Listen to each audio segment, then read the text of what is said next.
Little girl dialed the wrong number after her mom fainted, but what showed up was a billionaire in a Lamborghini.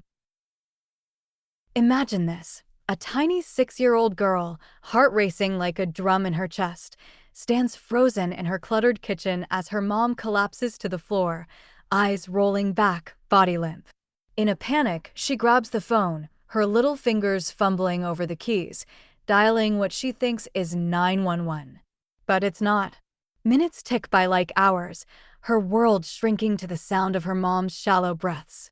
Then, a roar outside, a sleek Lamborghini screeches to a halt, and out steps a mysterious billionaire, suit sharp as a blade, eyes locked on the door. What twisted fate connected that wrong number to his empire? Stick around, because this real-life roller coaster is about to blow your mind. Hey, story lover! Welcome to the Narrative Hub, Reddit Stories. Believe me, this adventure gets wild, but it's only epic with you. Seriously, you make this possible. Want more stories? Greater adventure? Smash subscribe right now. Smash like. Comment below. Let's go. Emma Riddick had practiced calling 911 at least a dozen times with her mom, Charmaine. They'd sat on their worn couch in the small apartment, going through the motions. What's your emergency? Where are you located? But nothing could have prepared her for this moment. It started like any other Tuesday evening. Charmaine was making mac and cheese, the box kind, because that's all they could afford on her waitressing salary. She was telling Emma about her day at the diner, laughing about a customer who'd ordered Eggs Benedict Arnold instead of Eggs Benedict, when suddenly she stopped mid-sentence. "Mommy?" Emma looked up from her coloring book. Charmaine's face went pale. Her hand flew to her chest, and before Emma could even process what was happening, her mother crumpled to the linoleum floor like a marionette with cut strings. "Mommy!" Emma screamed, dropping her crayons. She shook her mother's shoulder, but Charmaine's eyes had rolled back, showing only white. Her breathing was shallow and ragged. Emma's hands trembled as she reached for the cordless phone on the counter. She could barely see the numbers through her tears. 9-1. But then her finger slipped, hitting 8 instead of the second one. She didn't notice. The phone rang once. Twice. Alexander Cross. The voice was deep, authoritative, nothing like the emergency dispatcher she expected. "Please help me." Emma sobbed into the phone. "My mommy won't wake up. She fell down and she won't wake up." 60 floors above the city, Alexander Cross had been reviewing acquisition reports when his private line rang. He almost didn't answer. It was past 10 p.m., and only 5 people in the world had that number. But something made him pick up. The voice that came through shattered his carefully constructed world. A child. Crying. Terrified. "Slow down, sweetheart," he said, his voice gentling in a way that surprised even him. "Tell me your name." "Emma. Emma Riddick. My mommy collapsed and she won't wake up and I don't know what to do." Alexander was already moving, grabbing his keys from the marble desk. "Emma, I'm coming to help you. Can you tell me where you live?" Through broken sobs, Emma managed to give him her address, a part of town Alexander hadn't visited in 15 years. He was sprinting toward his private elevator, his $5,000 Italian shoes echoing against the polished floor. "Emma, I need you to stay on the phone with me, okay? I'm going to help your mommy. But I need you to be very brave. Can you do that?" "Why, yes," Emma whispered. "Good girl. I'm getting in my car right now. I'll be there in 10 minutes." Alexander's Lamborghini Huracan roared to life in the building's underground garage. He'd owned the car for 3 years, but had never pushed it like this. The V10 engine screamed as he tore through the empty streets, Emma's voice coming through his Bluetooth system. "Is she still breathing, Emma?" "I think so. But it's really quiet. Really, really quiet." "That's okay. You're being so brave. I'm almost there." As he drove, Alexander's mind raced.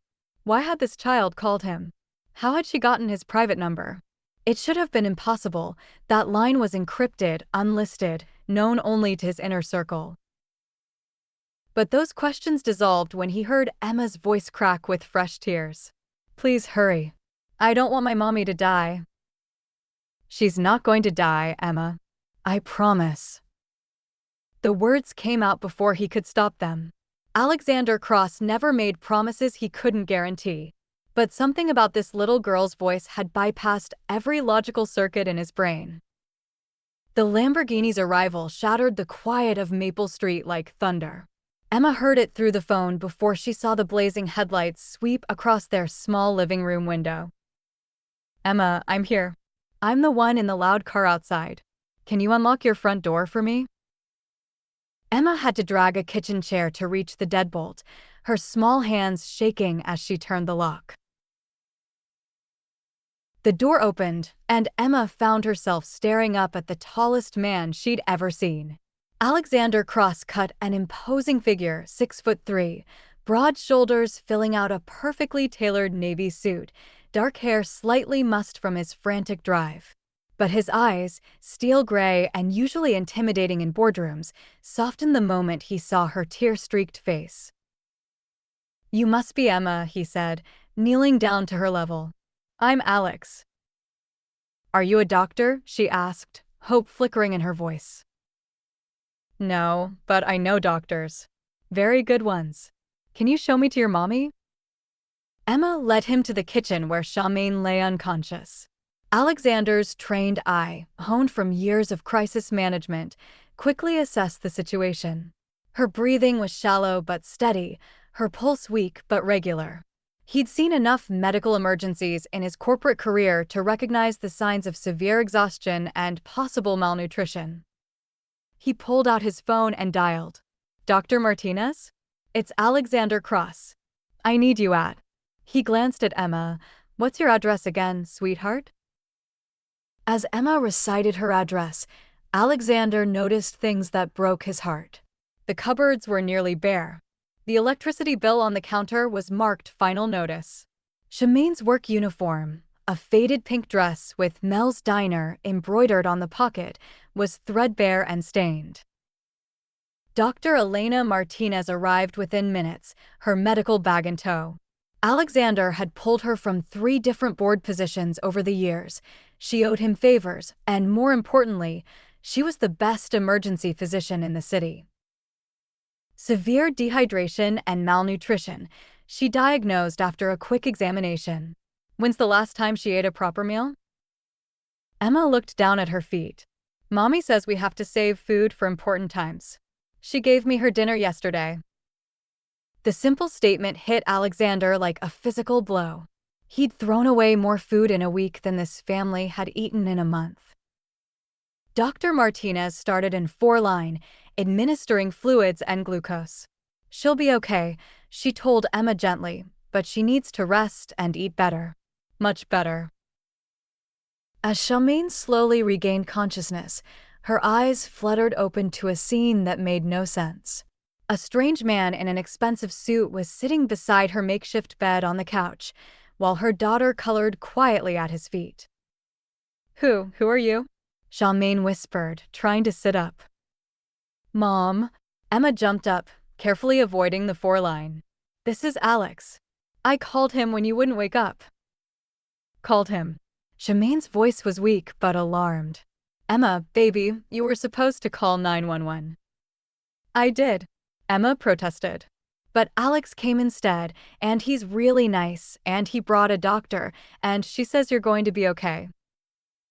As Dr. Martinez packed up her supplies, Alexander found himself studying Charmaine's face. There was something familiar about her, something that nagged at the edges of his memory. She was beautiful despite her exhaustion, auburn hair that caught the light, green eyes that reminded him of someone he'd once known. Charmaine Riddick, he said quietly. Were you ever Charmaine Mackenzie? Charmaine's face went pale again. How do you, yes. Before I got married.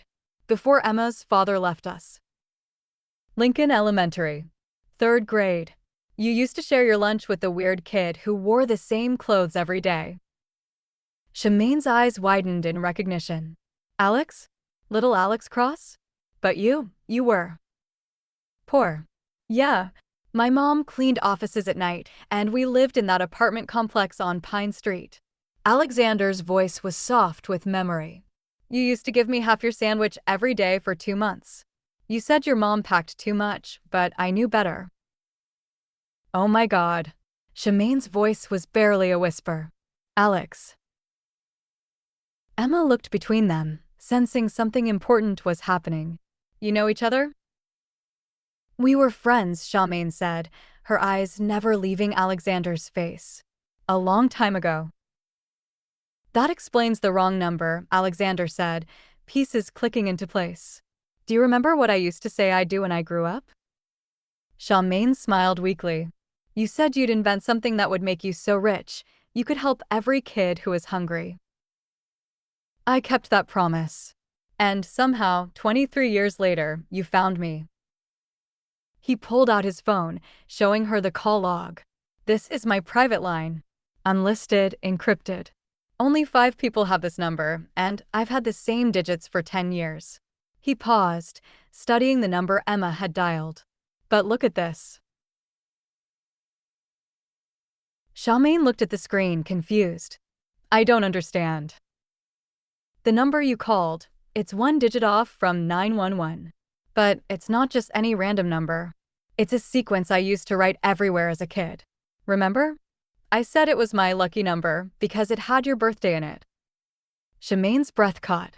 My birthday. March 8th, 3 to 8.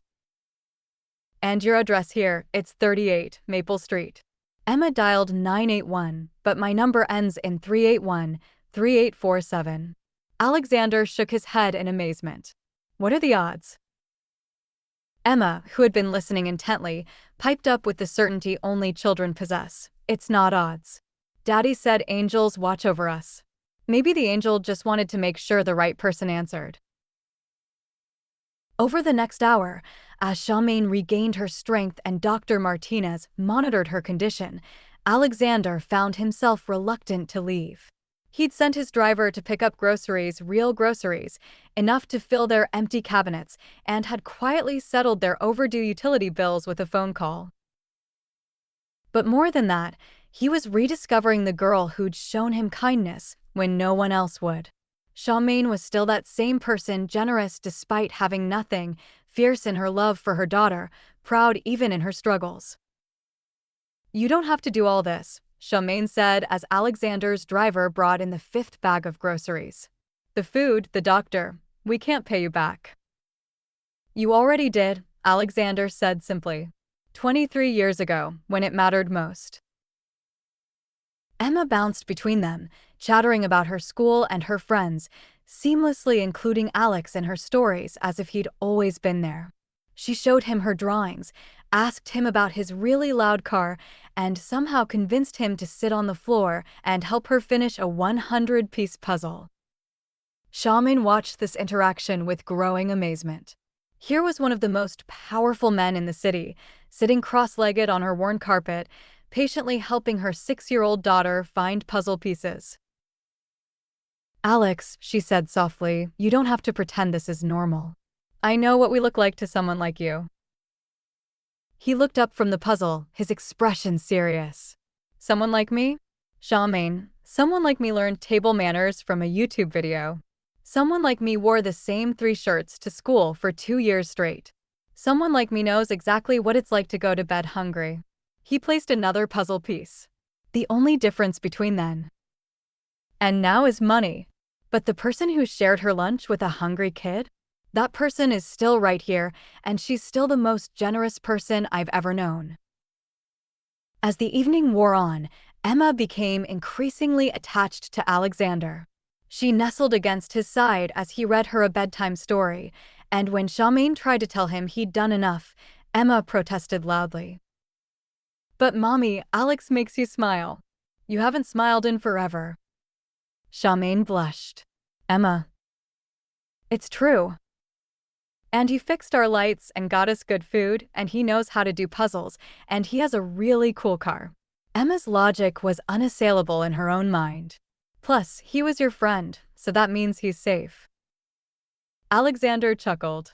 Emma's got a point. I am pretty good at puzzles. And your car is really cool, Charmaine admitted with a small smile. Would you like to see it? Alexander asked impulsively. Emma's eyes went wide. Really? Can we sit in it? Alexander looked to Charmaine, who hesitated. It's pretty late. Just for a minute, Emma pleaded. Please, Mommy? I've never seen a Lamborghini before. The Lamborghini Huracan sat under the streetlight like a sleeping predator, all sleek lines and aggressive beauty. Emma was speechless as Alexander opened the scissor door. Careful, he warned gently as Emma slid into the passenger seat. Don't touch anything that glows. Charmaine stood beside the car, watching her daughter's face light up with wonder. This is incredible, Alex. Your life now, it's like something from a movie. It's lonely, Alexander said quietly, so Emma couldn't hear. Success is great, but you don't realize how isolated you become until a 6-year-old calls you crying and reminds you what really matters.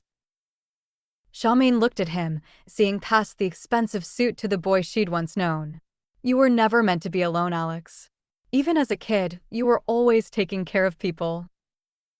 Says the woman who's been working double shifts to keep her daughter fed and housed. Alexander's voice was admiring. Emma is incredible, Charmaine. She's brave and kind and smart. You've done an amazing job raising her. I've been terrified every day that I'm not enough, Charmaine admitted. That she deserves better than what I can give her. Alexander turned to face her fully. She deserves the world. And so do you. The moment hung between them, charged with possibility, until Emma's voice broke the spell. Alex, this car has more buttons than our microwave. They both laughed, the tension easing into something warm and comfortable. Alexander stayed until Emma fell asleep, then quietly helped Charmaine settle her into bed. He'd intended to leave then, but found himself lingering by the door. Thank you, Charmaine said softly. For everything. I don't know how to even begin to repay. Have dinner with me, Alexander said suddenly. Charmaine blinked. What? Tomorrow night. Let me take you and Emma out for a real dinner.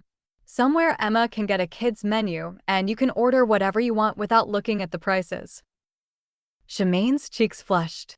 Alex, you don't understand. I can't. I don't have anything to wear to the places you probably go. Then we'll go somewhere perfect just as you are. Alexander smiled. There's this little Italian place downtown. Family-owned, incredible food, and they love kids. Emma would fit right in. You really want to take us to dinner? I want to get to know you again, Alexander said honestly. Both of you. It's been 23 years, Charmaine. I'd like to know who you became. Charmaine looked toward Emma's room, then back at Alexander. Okay, but only if you promise me something. Anything. Promise me this isn't charity. Promise me you're not doing this because you feel sorry for us. Alexander stepped closer, his voice gentle but firm. Charmaine Mackenzie Riddick, you saved my life when we were 8 years old. Not with money or connections or power, with kindness. 23 years later, your daughter saves my life again, just by reminding me who I used to be. If anyone should be worried about charity, it's me. The next evening, Alexander arrived at 6 p.m. sharp. He'd traded his usual suit for dark jeans and a cashmere sweater, still expensive, but approachable. He brought flowers for Charmaine and a small gift for Emma. A kaleidoscope. Emma squealed, immediately putting it to her eye. Mommy, look. Everything's all colorful and pretty. Charmaine accepted the flowers, simple daisies, not roses, with a smile that made Alexander's chest tighten. She was wearing a sundress he'd never seen, probably her best outfit, and she looked radiant. You look beautiful, he said simply. You clean up nice yourself, Charmaine replied, and he could see her relaxing. Marcello's was exactly as advertised, a cozy family restaurant where the owner's grandmother still made pasta by hand and the servers treated every child like their own grandchild. Emma was immediately enchanted by the murals on the walls and the basket of warm bread. "Alex, this place is perfect," Charmaine said, looking around at the checkered tablecloths and twinkling lights. "How did you find it?" "I bought the building they're in," Alexander admitted. "But not for investment. Marcello's family was about to lose their lease, and I couldn't let that happen. This was my mom's favorite restaurant when I was Emma's age. We came here once for my 9th birthday. It was the only time we ever ate out." Charmaine reached across the table and touched his hand. "Your mother would be so proud of who you've become."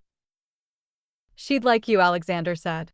"She always said the measure of a person wasn't what they had, but what they gave away." Emma, oblivious to the adult conversation, was busy charming their server, an elderly Italian woman who immediately declared Emma bellissima and disappeared to bring her extra breadsticks. Over dinner, Alexander and Charmaine rediscovered their connection.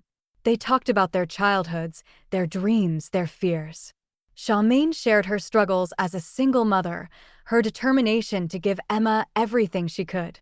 Alexander talked about building his company, the pressure of success, the isolation of wealth. "Do you ever miss it?" Charmaine asked. "Being normal?" Alexander considered this, watching Emma build a tower out of sugar packets. "I miss feeling connected to people. I miss trusting that people like me for who I am, not what I can do for them." He paused. "I never worried about that with you. Even now."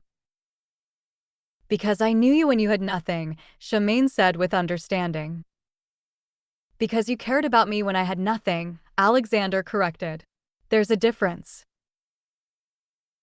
Emma, having finished her child-sized portion of spaghetti, crawled into Alexander's lap without asking permission. "Alex, will you read me another story tonight?" "Emma," Charmaine chided gently, "Alex doesn't have to." "I'd love to," Alexander said quickly. "If it's okay with your mom." "Can we have a sleepover?" Emma asked hopefully. "You could sleep on our couch." Both adults laughed. "I think Alex has a much nicer bed at his house than our couch," Charmaine said diplomatically. "But his house doesn't have you and me in it," Emma pointed out with 6-year-old logic. Alexander felt something crack open in his chest. "You know what, Emma? You're absolutely right." After dinner, as they walked to Alexander's car, he'd chosen his Tesla over the Lamborghini. Deeming it more family appropriate, Emma skipped ahead while the adults talked. "She's getting attached to you," Charmaine said quietly, worry creeping into her voice. "Alex, I need you to be honest with me. Is this just a fling? A walk down memory lane?" Because Emma's been through enough disappointment. Alexander stopped walking. "Charmaine, look at me." She turned, and he saw the fear in her eyes, the fear of a mother who'd been let down before. "I don't do flings," Alexander said seriously. "I don't date casually, I don't make promises I can't keep, and I don't play games. Especially not with someone like Emma involved." He cupped her face gently. "I can't promise you where this goes, but I can promise you I'm here because I want to be. Not because I feel sorry for you, not because of guilt from the past, but because sitting in that restaurant tonight was the happiest I've been in years." Charmaine's eyes filled with tears. "I'm scared, Alex. I'm scared of wanting something this good."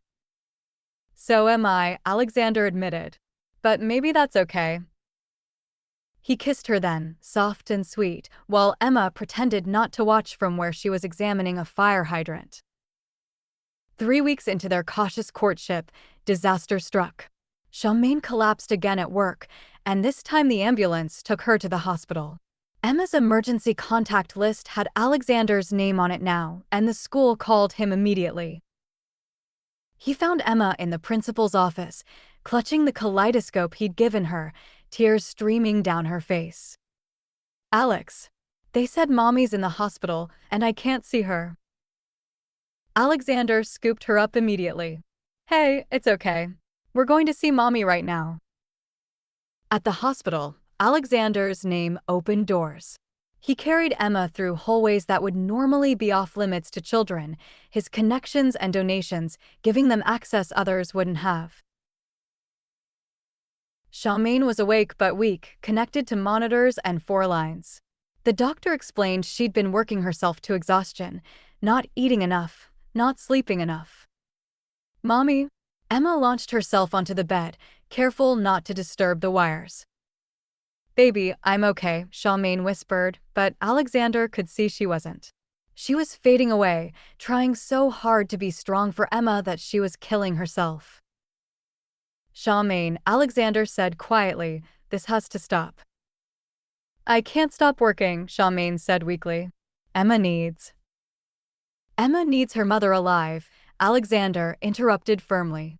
And you need help. I can't take your charity. It's not charity. Alexander's voice was calm but determined. It's an investment. He pulled out his phone and made a call. Jennifer, I need you to draw up employment papers. Yes, now. Personal assistant and family coordinator. Starting salary, $120,000 annually, full benefits, and I want a signing bonus of $50,000. Yes, I know it's generous. That's the point. Charmaine stared at him in shock. Alex, what are you doing? Offering you a job, Alexander said simply. My life is chaos, Charmaine. I need someone to manage my personal schedule, coordinate my household staff, make sure I actually eat meals, and show up to the events I'm supposed to attend. Someone I trust completely. He sat down beside her bed. It's a real job with real responsibilities, and you'll be better at it than anyone I could hire. Plus, Emma would never have to worry about childcare again. But I don't know anything about. You managed to raise an incredible daughter on minimum wage while working double shifts. You think managing my calendar is harder than that? Emma looked between them, processing. Does this mean Alex would be around more? Like, every day? Alexander looked at Charmaine, his eyes serious. Only if your mom says yes. Charmaine was discharged 2 days later, and Alexander insisted she stay at his penthouse while she recovered. Emma was beside herself with excitement. Alex, your house is like a castle, she declared, running from room to room. And you have a whole wall that's just windows. And a kitchen bigger than our whole apartment. Alexander watched Emma explore while Charmaine stood uncertainly in his living room. This is too much, Charmaine said quietly. The job offer, this place. Alex, I can't let you turn your whole life upside down for us. You're not turning my life upside down, Alexander said. You're turning it right side up. He led her to the window wall Emma had been marveling at. The city spread out below them, glittering in the evening light. I built all of this, Alexander said, gesturing toward the skyline. I have more money than I can spend in 10 lifetimes. I own companies, buildings, pieces of technology that run half the world's internet. But until 3 weeks ago, I went days without talking to another human being. I ate dinner alone every night. I worked 16-hour days not because I had to, but because I had nothing else to do. He turned to face her. Charmaine, I don't need you to manage my life because I can't handle it. I need you to manage my life because I want a life worth managing. I want to remember to eat dinner because someone's waiting for me. I want to leave the office at reasonable hours because there's somewhere better to be. I want to wake up in the morning with a reason to be excited about the day. Charmaine's eyes filled with tears. And if it doesn't work out? If we're terrible together? If Emma gets hurt? Then we'll figure it out, Alexander said simply. But Charmaine, what if it's amazing? What if Emma gets the stability she deserves and you get to stop worrying about money and I get to remember what it feels like to be part of a family? He took her hands. What if that wrong number wasn't wrong at all? Emma came running back into the room, having completed her exploration. Mommy, Alex has a bathtub that's as big as a swimming pool. And he said I can use it if you say it's okay. Charmaine looked at her daughter's bright, hopeful face, then at Alexander's patient, loving expression. "Okay," she whispered. "Okay, what?" Alexander asked, wanting to be sure. "Okay to all of it. The job, staying here, taking the chance." Charmaine smiled through her tears. One wrong number changed everything, didn't it? Alexander kissed her then, properly this time, while Emma cheered and declared it the most romantic thing ever, just like in movies. 6 months later. The wedding was small, held in the garden of Alexander's estate with just close friends and Emma as the maid of honor. Emma had insisted on planning parts of it herself, resulting in a ceremony that included her favorite songs, way too many flowers, and a cake decorated with both elegant roses and cartoon butterflies. "Do you, Alexander, take Charmaine to be your wife, in sickness and in health, for richer or poorer?" the minister asked. "We've already done poorer," Alexander said, making everyone laugh. "And we've definitely done sickness and health. So yes, absolutely yes." When it was Emma's turn to present the rings, she held onto them for just a moment too long. "Emma?" Charmaine prompted gently. "I just want to say something," Emma announced to the small gathering. "Alex, when I called you that night, I was really scared. But you came anyway, even though you didn't know us. And now you're going to be my daddy, and mommy smiles every day, and we have a dog and a pool, and I have my own room with glow-in-the-dark stars on the ceiling." She paused, considering. "Sometimes when you dial the wrong number, it's actually the right number. The angels just wanted to make sure." There wasn't a dry eye in the garden. As they danced at their reception, Charmaine looked up at her new husband. "Any regrets, Mr. Cross?" "Just one," Alexander said, spinning her gently. "I regret that it took 23 years to find you again."